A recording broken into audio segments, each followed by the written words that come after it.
Teoría polivagal, Stephen Porges, página 53. Resumen y conclusiones. Los siguientes 7 puntos resumen la teoría polivagal. 1. El sistema vagal no representa una dimensión unitaria. 2.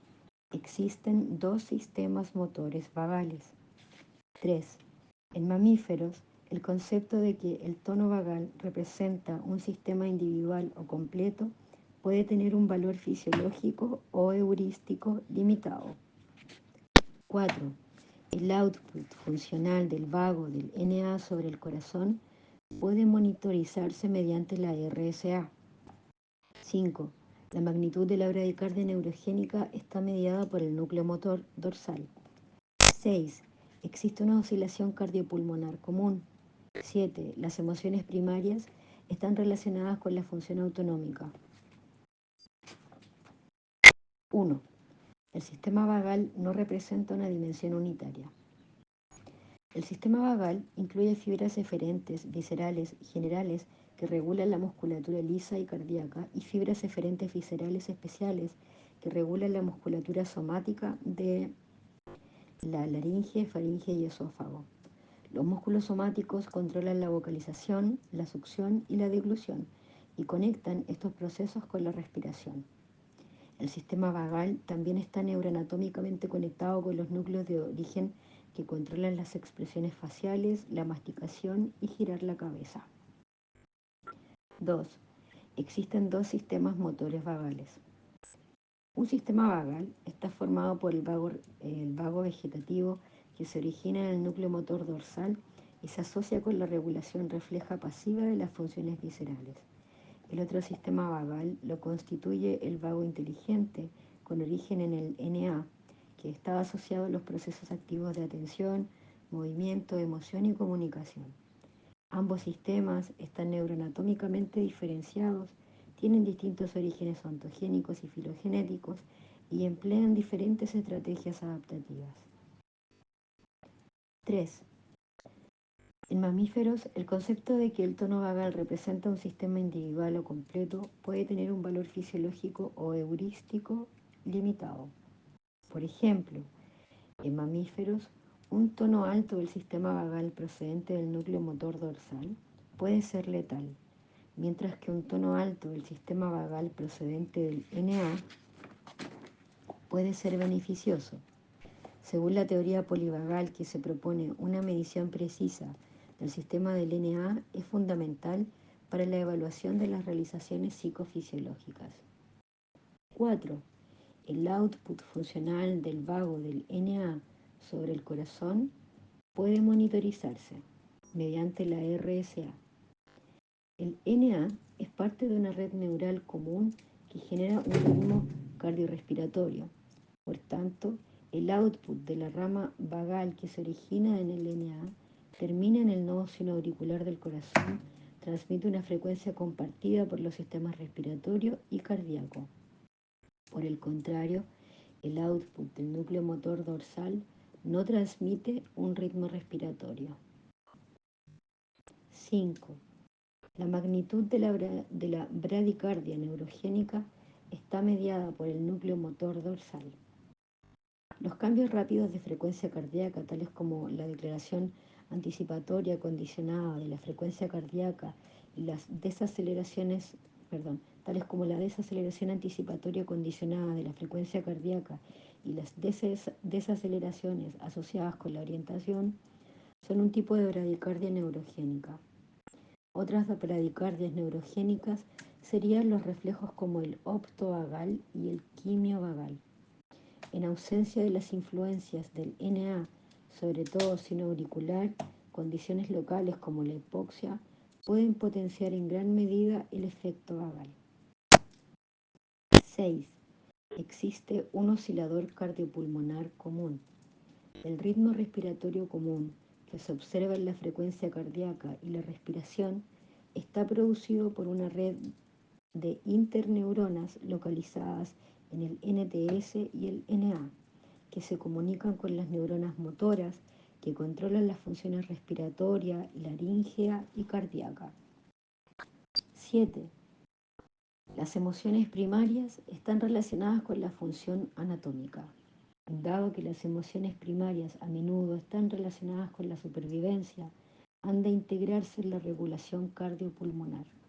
Es más, las emociones primarias tienen un sesgo hacia el hemisferio derecho, ipsilateral al sesgo regulatorio de las estructuras medulares que controlan la función visceral. Según la teoría polivagal, a partir de ahora pueden testearse hipótesis adicionales que evalúen la relación entre el RCA mediada del tono vagal del NA-VNA y los procesos y estados que dependen de la coordinación de los procesos cardiopulmonares y los eferentes viscerales especiales de los nervios craneales. Esto incluye, por supuesto, todos los procesos asociados con las vocalizaciones, alimentación, respiración y expresión facial. Mientras se desarrolla la teoría polivagal, las revelaciones más sorprendentes llegaron desde la perspectiva filogenética. Este enfoque no solo explica la paradójica vagal en términos de los núcleos de orígenes medulares correspondientes al núcleo motor dorsal y el NA, sino que también resalta la relevancia de las necesidades de oxígeno en el sistema nervioso en desarrollo. A medida que el sistema nervioso se va haciendo más complejo, hay mayor demanda de oxígeno. Puede que las necesidades de oxígeno hayan propiciado una presión ambiental crítica que dio lugar a la evolución hacia el adaptativo y sofisticado sistema nervioso autónomo que encontramos en los mamíferos. Por tanto, la orientación, la atención y la emoción y el estrés son subproductos de la presión evolutiva para optimizar los recursos de oxígeno. Apéndice A. Título del capítulo. El título se seleccionó para enfatizar el concepto de que los procesos evolutivos habían esculpido la regulación neural de la función autonómica. La evolución ha generado divergencias obvias en la conducta y apariencia y ha tenido un impacto sobre las estrategias autonómicas relacionadas con la detección de lo novedoso en el entorno. El objetivo de este capítulo no era plasmar una teoría de la orientación ni intentar distinguir entre los componentes autonómicos de los reflejos de orientación o defensivos, sino más bien abordar la regulación neurogénica de las respuestas cardíacas a través de dos sistemas de respuestas vagales. Un sistema primitivo heredado de los reptiles produciría una rápida bradicardia neurogénica que reduciría la actividad de nuestro sistema cardiopulmonar para conservar oxígeno. Esta es la estrategia de los animales, que se alimentan sentándose a esperar como los reptiles. Por el contrario, la evolución en el mamífero con mayor demanda de energía exigiría dos cambios conductuales autonómicos. Los mamíferos necesitarían a. Obtener mayores cantidades de comida. B. Proteger su sistema nervioso de una pérdida de oxígeno. Ambos objetivos están conectados. En la evolución de los mamíferos, el éxito a la hora de obtener recursos alimentarios dependería de la actividad para detectar el peligro. Por tanto, la movilización y la atención se convirtieron en dos dimensiones conductuales importantes. A diferencia de los reptiles, que se orientan en respuesta a lo novedoso, o bien atacan, o vuelven a un estado de quietud, o se alejan. Los mamíferos primero se orientan y después atienden. Después de esta fase de atención, el mamífero puede marcharse rápidamente o acercarse, atacar, dentro del contexto de la clásica respuesta de lucha o huida. Al aumentar la complejidad del comportamiento, se incrementa de manera paralela la complejidad organizativa y funcional del sistema nervioso autónomo. El título también pretendía destacar la idea de que la evolución ha situado a los mamíferos en un mundo defensivo. Los sistemas de supervivencia de los reptiles y de otros vertebrados no mamíferos pueden organizarse en dimensiones de orientación y defensa. Los mamíferos, para sobrevivir en este mundo defensivo y reactivo, han tenido que sortear estas reacciones potencialmente mortales de otras especies. La evolución del sistema nervioso de los mamíferos les permite escapar rápidamente del peligro y utilizar recursos neurales para los complejos procesos de información necesarios para detectar sutiles detalles en el entorno. Además, La evolución ha promovido sistemas motores adicionales relacionados con la comunicación. Se han desarrollado sistemas motores para comunicar condiciones relacionadas con la supervivencia, mediante expresiones faciales y vocalizaciones asociadas a emociones primarias. Las modificaciones evolutivas han tenido que coexistir con el sistema metabólico necesitado de oxígeno, y al aumentar la complejidad de las conductas motoras, hubo un incremento adicional de las necesidades de oxígeno. Por tanto, existe una conexión entre las acciones eferentes y viscerales especiales que regulan los procesos comunicativos emocionales, más adelante el lenguaje, y las acciones eferentes viscerales generales que regulan la función cardiopulmonar. La capacidad de detectar las sutilezas del entorno, unida a la habilidad de comunicar la amenaza o tranquilidad mediante expresiones faciales y vocalizaciones, ha contribuido a la conducta social, la crianza y la vinculación de pareja dentro de las especies. Estas complejas funciones han evolucionado mientras que las necesidades demandantes de oxígeno de los mamíferos se pregonaban en el trasfondo del funcionamiento del sistema nervioso y a través del sistema nervioso autónomo. Apéndice B. Retrospectiva personal. Cuando se debate cualquier perspectiva teórica, es importante ubicar las ideas e hipótesis dentro del contexto de los estudios previos llevados a cabo por el investigador. Mis estudios anteriores se centraron en el uso de las mediciones de frecuencia cardíaca como índices de atención. Mientras realizaba investigaciones para mi tesis de máster, Porger y Raskin, en 1969, me di cuenta de que las tareas que demandaban atención producían patrones de respuesta de la frecuencia cardíaca con dos características prominentes. Primero, la frecuencia cardíaca mostraba un cambio direccional transitorio y rápido en respuesta al inicio de la tarea y a los cambios en el estímulo.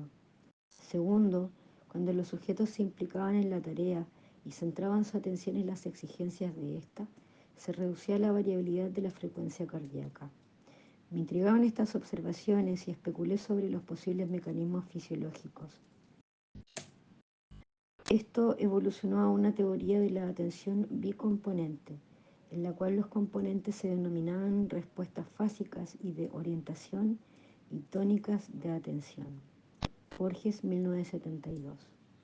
Estos hallazgos me inspiraron para investigar los mecanismos neurales de regulación de frecuencia cardíaca y desarrollar el índice de tono vagal de la RSA, que creía ayudaría a aportar conocimientos sobre los mecanismos que medían en la respuesta más tónica de atención sostenida. Las secciones previas de este capítulo han aportado la base de la teoría polivagal y permiten una interpretación de los dos componentes de la frecuencia cardíaca, bradicardia neurogénica, de, la, de los dos componentes de la frecuencia cardíaca asociados con la atención. El primer componente, asociado con la orientación y la bradicardia neurogénica, viene determinado de modo reflejo por el vago vegetativo originado en el núcleo motor dorsal. El segundo componente, asociado a la implicación voluntaria con el entorno y la inhibición de la RSA, está determinado por el vago inteligente con origen en el NA. Por tanto, después de años de estudiar los patrones de frecuencia cardíaca, un modelo fisiológico especulativo, psicofisiológico especulativo de dos componentes de la atención está evolucionando hacia la teoría polivagal, fundamentada neuroanatómica y neurofisiológicamente. La teoría polivagal, Stephen Porges, capítulo 3, página 57. La teoría polivagal, nuevos insights sobre las reacciones adaptativas del sistema nervioso autónomo. Perspectivas históricas sobre el sistema nervioso autónomo. Diversas publicaciones históricas que han configurado la atmósfera de la investigación filosófica se centran en la regulación de los órganos viscerales por parte del sistema nervioso central. Por ejemplo, en 1872, Darwin reconoció las dinámicas relación neural entre el corazón y cabeza. Cuando el corazón se ve afectado, actúa sobre el cerebro y el estado del cerebro vuelve a influir de nuevo sobre el corazón a través del nervio neumogástrico o vago. De manera que ante cualquier excitación se producirá una importante acción-reacción recíproca entre estos dos órganos, los más importantes del cuerpo. Aunque Darwin reconoció la comunicación bilateral entre vísceras y cerebro, la descripción oficial posterior del sistema nervioso autónomo, por ejemplo, Lange en 1921, minimizó la importancia de los aferentes y las estructuras centrales regulatorias. Siguiendo los pasos de Langley, la investigación médica y fisiológica tendió a centrarse en los nervios motores periféricos del sistema nervioso autónomo, con un énfasis conceptual en el antagonismo pareado que las vías eferentes simpáticas y parasimpáticas tienen sobre los órganos diana viscerales. Este enfoque minimizó el interés tanto por las vías aferentes como por las regiones del tronco cerebral que regulan vías eferentes específicas. La conceptualización inicial del vago se centró en una vía eferente indiferenciada que se suponía modulaba conjuntamente el tono de diversos órganos diana. Así, las regiones del tronco cerebral que regulan la región supradiafragmática, por ejemplo, vías del vago mielinizado que se originan en el núcleo ambiguo y terminan principalmente por encima del diafragma, no se distinguían funcionalmente de aquellas que regulan la región subdiafragmática, por ejemplo, las vías del vago no mielinizado originadas en el núcleo motor dorsal del vago que terminan principalmente debajo del diafragma. Sin esta distinción, investigación y teoría se habrían focalizado en el antagonismo pareado entre la inervación parasimpática y simpática de los órganos, antagonismo pareado de los órganos diana. La consecuencia de este énfasis en el antagonismo pareado fue que la filosofía y que la fisiología y la medicina aceptaron constructos globales como el equilibrio autonómico, el tono simpático y el tono vagal. Hace más de 50 años, Hess, 1954, propuso que el sistema nervioso autónomo no era puramente vegetativo y automático, sino por el contrario, un sistema integrado con neuronas tanto periféricas como centrales. Al subrayar los mecanismos centrales que medían la regulación dinámica de los órganos periféricos, Hess anticipó la necesidad de contar con tecnologías que monitorizasen continuamente los circuitos neurales periféricos y centrales aplicados en la regulación de la función visceral. La paradoja vagal. En 1992 propuse que en medicina clínica podía utilizarse una estimación del tono vagal derivada de la medición de la arritmia sinusal respiratoria, RSA, como índice de vulnerabilidad al estrés, véase capítulo 4, en vez de usar mediciones descriptivas de variabilidad del ritmo cardíaco. La variabilidad entre latidos, empleada frecuentemente en obstetricia y pediatría, el artículo enfatizaba que la RSA tiene un origen neural y representa el flujo funcional tónico del vago al corazón, el tono vagal cardíaco. De este modo, se propuso que la RSA proporcionaría un índice más sensible del estado de salud que la medicina más global de variabilidad entre latidos de la frecuencia cardíaca, que es reflejo de mecanismos neurales y no neurales indeterminados. El artículo presentó un abordaje cuantitativo que aplicaba análisis de series temporales para extraer la amplitud de la RSA como un índice más exacto de la actividad vagal. Aportaba datos que demostraban que los bebés a término sanos tenían una RSA de amplitud significativamente mayor que los prematuros. La idea de aplicar patrones de frecuencia cardíaca para cuantificar la actividad vagal no era nueva. Hering ya había hablado de ello en 1910. Además, los estudios contemporáneos han indicado de modo fiable que el bloqueo vagal por atropina disminuye la RSA en mamíferos. Porges, 1986-2007. En respuesta a este artículo, Porges, 1992, recibió una carta de un neonatólogo que decía que, como estudiante de medicina, había aprendido que el tono vagal podía ser letal. Alegaba que quizás demasiado de algo bueno, tono vagal, podía ser malo. Se refería, por supuesto, al riesgo clínico de la bradicardia neurogénica. La bradicardia, cuando se observa durante un parto, puede ser un indicador de sufrimiento fetal. De igual manera, la bradicardia y la apnea son indicadores de riesgo importante para el recién nacido. Mis colegas y yo, Reed, Ogel, David y Porges, 1999, Investigamos más a fondo esta desconectante observación mediante el estudio del feto humano durante el parto, desconcertante observación mediante el estudio del feto durante el parto. Observamos que la bradicardia fetal solo se producía cuando la RSA estaba previamente reducida. Hay ritmo respiratorio observable en la frecuencia cardíaca fetal, aún en ausencia de los amplios movimientos respiratorios torácicos que ocurren en el posparto. Esto planteó la cuestión de cómo los mecanismos vagales podían mediar tanto en la RSA como en la bradicardia, puesto que una es protectora y la otra es potencialmente letal.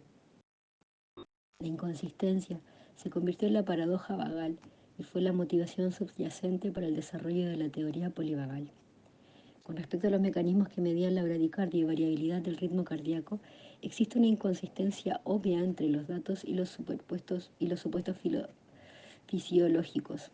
Los modelos fisiológicos asumen una regulación vagal tanto del control cronotrópico del corazón, frecuencia cardíaca, como de la amplitud de la RSA. Khalid, Schneiderman y Speyer de 1982, Katona y Hill en 1975, por ejemplo, se ha comprobado que las fibras vagales cardioinhibitorias que van al corazón poseen propiedades funcionales consistentes, caracterizadas por bradicardia ante la estimulación neural y un ritmo respiratorio. Jordan en 1982. Sin embargo, aunque hay situaciones en las que ambas medidas covarían, por ejemplo durante el ejercicio y el bloqueo colinérgico, existen otras en las que estas medidas parecen ser reflejo de fuentes de control neural independientes, por ejemplo episodios de bradicardia asociados a hipoxia, síncope vasovagal y sufrimiento fetal. Frente a estos fenómenos observables, los investigadores continúan defendiendo una covariación de estos dos parámetros. Esta inconsistencia, basada en la premisa de un origen vagal central único, es lo que he denominado aquí paradoja vagal. La teoría polivagal. 3 sistemas de respuesta filogenéticos. El estudio de la filogénesis del sistema nervioso autónomo vertebrado aporta una respuesta a la paradoja vagal. Los estudios de neuroanatomía comparativa y neurofisiología han identificado 2 ramas del vago y cada rama favorece funciones adaptativas y estrategias conductuales diferentes. El output del vago al corazón de una de las ramas se manifiesta en la RSA y el output de la otra rama se manifiesta como bradicardia y posiblemente una variabilidad de ritmo cardíaco a muy baja frecuencia. Aunque se ha asumido que los ritmos más lentos tienen una influencia simpática, pueden bloquearse con la atropina. Porges, 2007.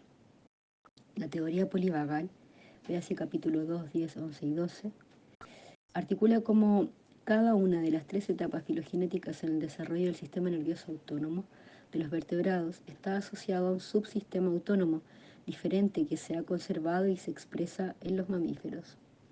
Estos subsistemas autonómicos están ordenados filogenéticamente y asociados conductualmente a la comunicación social. Por ejemplo, expresión facial, vocalización y escucha. La movilización, por ejemplo, comportamientos de lucha o huida, y la inmovilización, por ejemplo, muerte aparente, síncope vasovagal y colapso conductual. El sistema de comunicación social, véase a continuación la descripción del sistema de implicación social, incluye el vago mielinizado, que sirve para fomentar estados conductuales tranquilos, inhibiendo las influencias simpáticas al corazón y bajando la actividad del eje hipotálamo-hipófisis adrenal, HHA. El sistema de movilización depende del funcionamiento del sistema nervioso simpático. El componente más primitivo desde el punto de vista filogenético, el sistema de inmovilización, depende del vago no mielinizado, que compartimos con la mayoría de los vertebrados. Al incrementarse la complejidad neuronal como resultado del desarrollo filogenético, se enriquece el repertorio conductual y efectivo del organismo. Los 3 circuitos pueden conceptualizarse como dinámicos y proporcionan respuestas adaptativas a acontecimientos y contextos seguros, peligrosos y mortales. Solo los mamíferos tienen un vago mielinizado.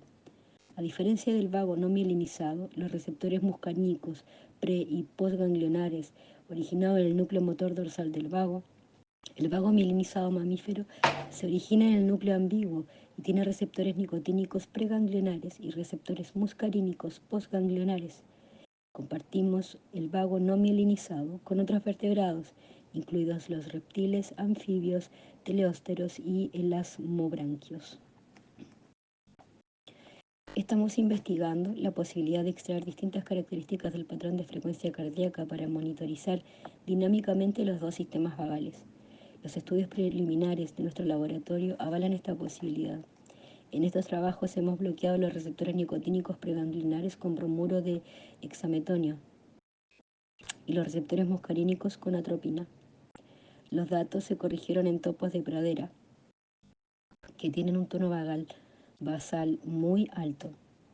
Estos datos preliminares demostraron que en varios animales el bloqueo nicotínico disminuye de manera selectiva la RSA sin atenuar la amplitud de las frecuencias más bajas de variabilidad del ritmo cardíaco. En cambio, bloquear los receptores muscarínicos con atropina disminuye tanto las frecuencias bajas como las respiratorias. Consistencia con la disolución jacksoniana. Los tres circuitos están organizados y responden a los desafíos con base en una jerarquía determinada filogenéticamente, que coincide con el principio jacksoniano de disolución. Jackson, 1958. Propuso que en el cerebro los circuitos neurales superiores filogenéticamente más nuevos inhiben los circuitos neuronales inferiores filogenéticamente más antiguos, y cuando los superiores se vuelven súbitamente no operativos, los inferiores aumentan su actividad. Aunque Jackson propuso la disolución para explicar los cambios en el funcionamiento cerebral debidos a lesión y enfermedad, la teoría polivagal propone un modelo jerárquico similar, filogenéticamente ordenado para describir la secuencia de estrategias de respuesta autonómica frente a los desafíos. Funcionalmente, cuando el ambiente se percibe como seguro, se ponen de manifiesto dos características muy importantes. Primero, el estado corporal se regula de manera eficiente para promover el crecimiento y la reparación. Por ejemplo, homeostasis visceral. En mamíferos, esto se logra mediante una mayor influencia de las vías motoras vagales mielinizadas sobre el marcapasos cardíaco, que ralentiza el corazón, inhibe los mecanismos de lucha o huida del sistema nervioso simpático, disminuye la respuesta del sistema de respuesta de estrés del eje HHA, por ejemplo cortisol, y reduce la inflamación modulando las reacciones inmunológicas, por ejemplo citoquinas. Segundo, a través del proceso evolutivo, los núcleos del tronco cerebral que regulan el vago mielinizado se fueron integrando con los núcleos que regulan los músculos de la cabeza y la cara. Esta vinculación dio lugar a un acoplamiento bidireccional entre las conductas espontáneas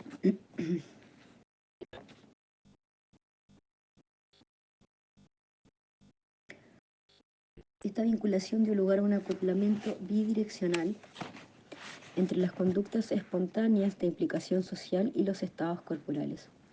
En concreto, en los mamíferos apareció un sistema integrado de implicación social cuando la regulación neural de los estados viscerales promotores del crecimiento y la reparación a través del vago mielinizado se enlazó neuroanatómica y neurofisiológicamente con la regulación neural de los músculos que controlan la mirada, la expresión facial, la escucha y la prosodia. El sistema nervioso humano, parecido al de los demás mamíferos, no solo ha evolucionado para sobrevivir en entornos seguros, sino también para promover la supervivencia en contextos peligrosos y amenazantes. Para lograr esta flexibilidad adaptativa, el sistema nervioso del ser humano conservó dos circuitos neurales más primitivos para regular las estrategias defensivas: las conductas de lucha o huida y muerte aparente. Es importante notar que la conducta social, la comunicación social y la homeostasis visceral son incompatibles con los estados y comportamientos neurofisiológicos promovidos por dos circuitos neurales que apoyan estrategias defensivas. Así, a lo largo de la evolución, el sistema nervioso humano ha conservado tres circuitos neurales que están en una jerarquía filogenéticamente organizada. Esta jerarquía de respuestas adaptativas, el circuito más nuevo es el que utiliza primero. Si este circuito no aporta seguridad, se reclutan secuencialmente los circuitos más antiguos.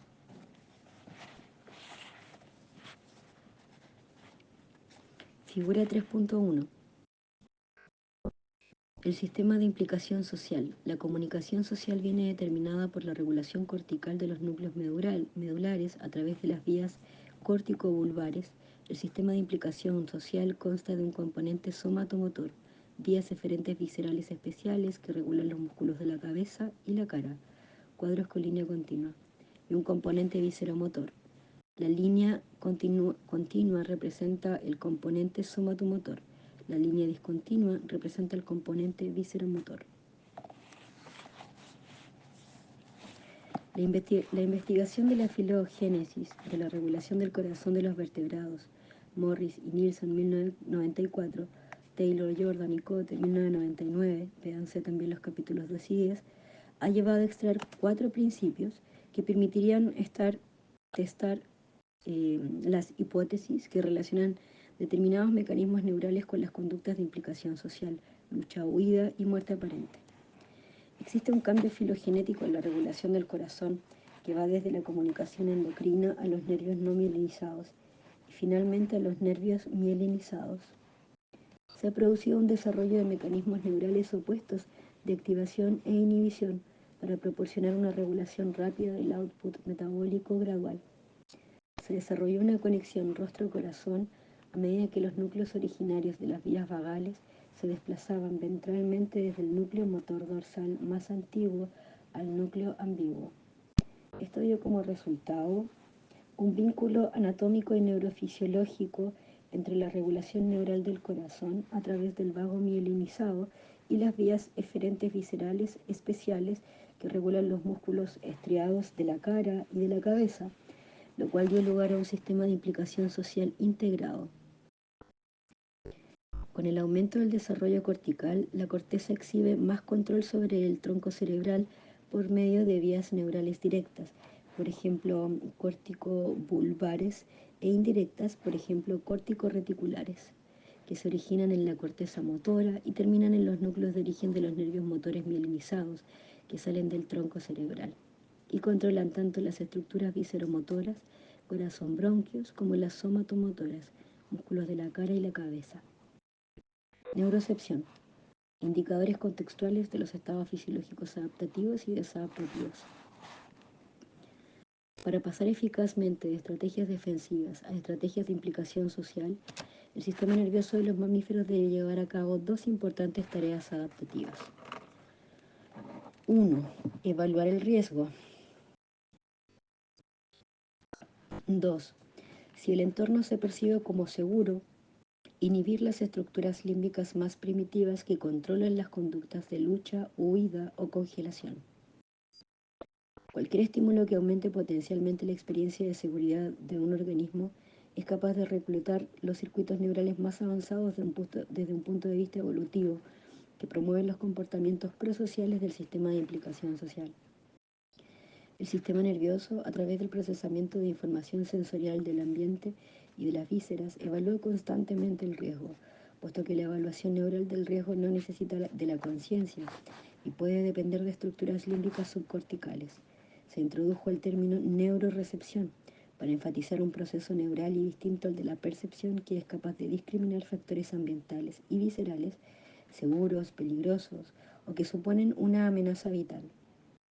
En entornos seguros, el estado autonómico está regulado adaptativamente para atenuar la activación simpática y proteger el sistema nervioso central oxígeno dependiente, especialmente el córtex, de las reacciones conservadoras a nivel metabólico, propias del sistema del complejo dorsovagal. Sin embargo, ¿cómo sabe el sistema nervioso cuando el ambiente es seguro, peligroso, mortal y qué mecanismos neurales evalúan este riesgo? Componentes ambientales de la neurocepción. La neurocepción representa un proceso neural que permite a los seres humanos y a otros mamíferos poder diferenciar entre contextos seguros y peligrosos, implicarse en comportamientos sociales.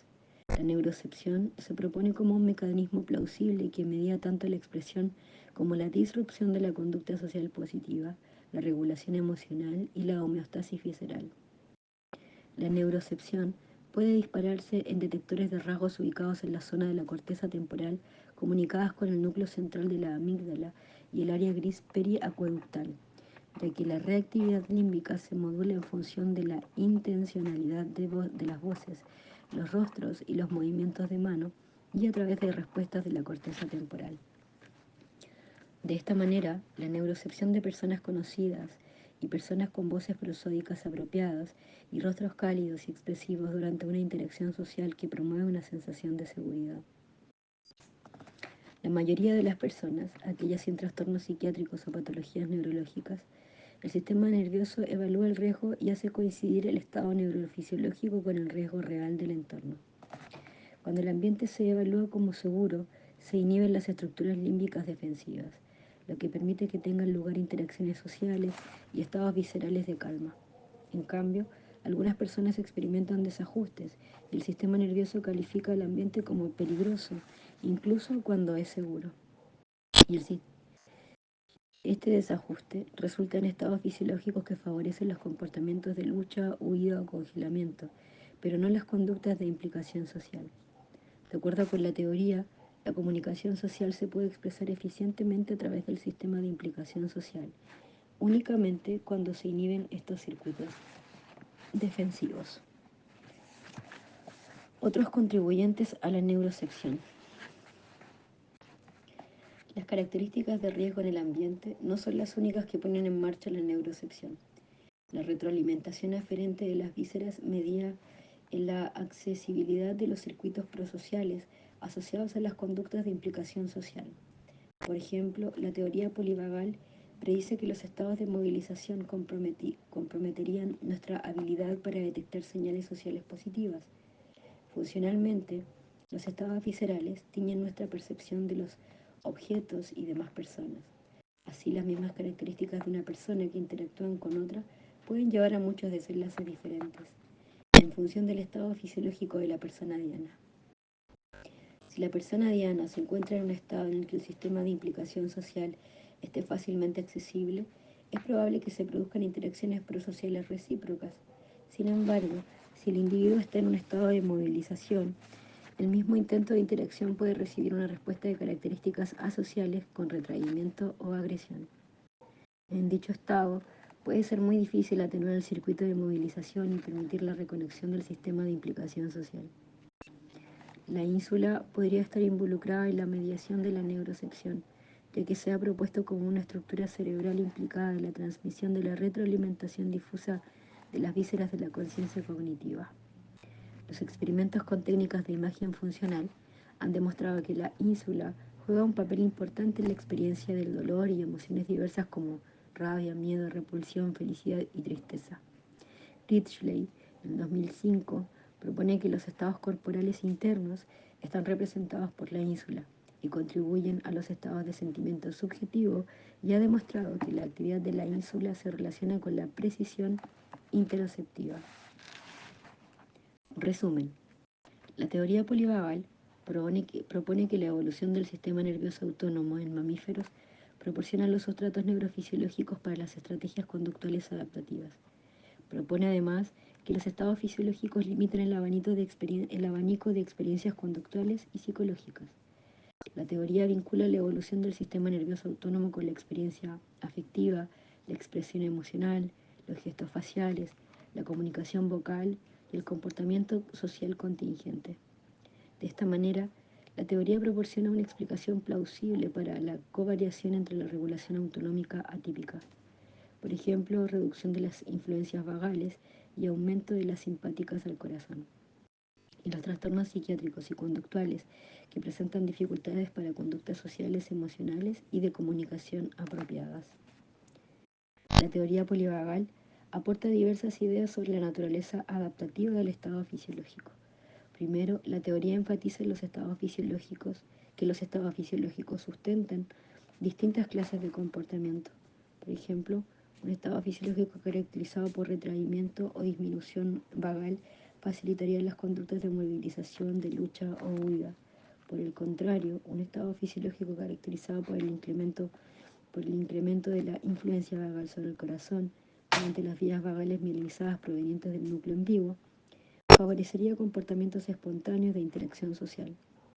En segundo lugar, la teoría enfatiza la formación de un sistema de implicación social integrado a través de vínculos funcionales y estructuras entre el control neural de los músculos faciales estriados y los músculos viscerales lisos. En tercer lugar, la teoría polivagal propone un mecanismo neurocepción para activar o inhibir estrategias defensivas.